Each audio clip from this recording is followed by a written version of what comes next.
A young man named David loses his best friend in a sudden accident. The whole town attends the funeral, and David is completely shattered because they had a fight the night before the accident. 3 days later, while scrolling through his phone late at night, David receives a new voice note on WhatsApp. The sender's name freezes his blood. It's his dead friend. At first, he thinks someone is playing a cruel prank. His hands shake as he presses play.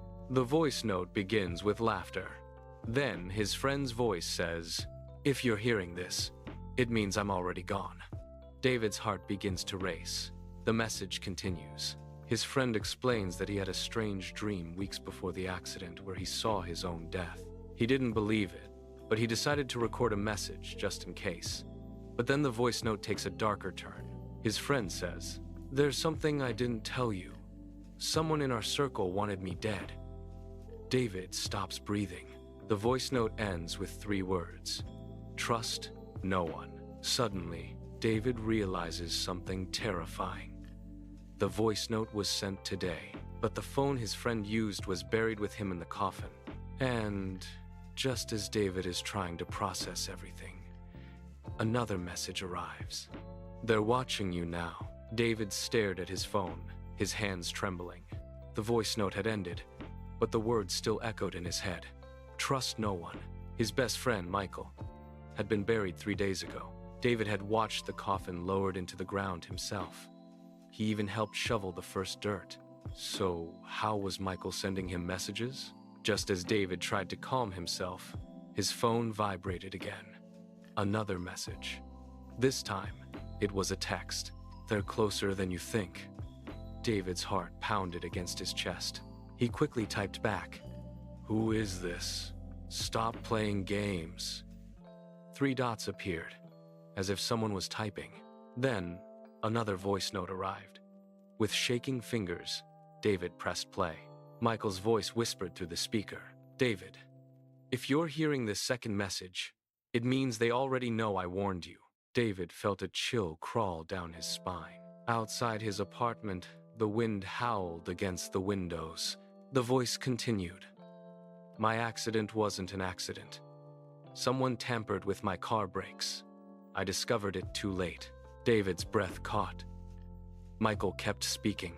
"The person responsible is someone we both trusted." Suddenly, knock, knock, knock. David nearly dropped his phone. Someone was at his door at 11:47 p.m. The knocking continued, slow and deliberate. His phone buzzed again. Another text. "Don't open the door." David's throat went dry. The knocking stopped. Silence filled the apartment. Then his phone buzzed again. Another voice note. Michael's voice sounded more urgent now. "If they reach you first, they'll make it look like another accident." David backed away from the door, his mind racing. Who could possibly want Michael dead? And why warn him now? Suddenly, a loud bang hit the door. David jumped. Another text arrived. "Look through the peephole.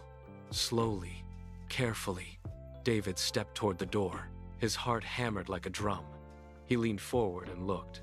Standing outside was Mark, their mutual friend. The same friend who had cried the loudest at Michael's funeral. Mark looked nervous, glancing up and down the hallway. David's phone vibrated again.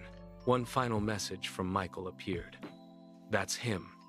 David felt the blood drain from his face. At that exact moment, Mark knocked again and shouted, "David, open up! Something terrible has happened." David stepped back slowly from the door. His phone buzzed one last time. A final voice note from Michael played automatically. "David, if you're hearing this, it means you figured it out.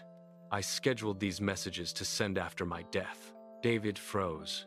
Then Michael said the words that made his stomach drop. "But there's one thing I couldn't predict." The recording paused for a second, then finished. "Whether you'd survive long enough to hear them all." Outside, Mark stopped knocking. The hallway went silent. Then slowly, the door handle began to turn.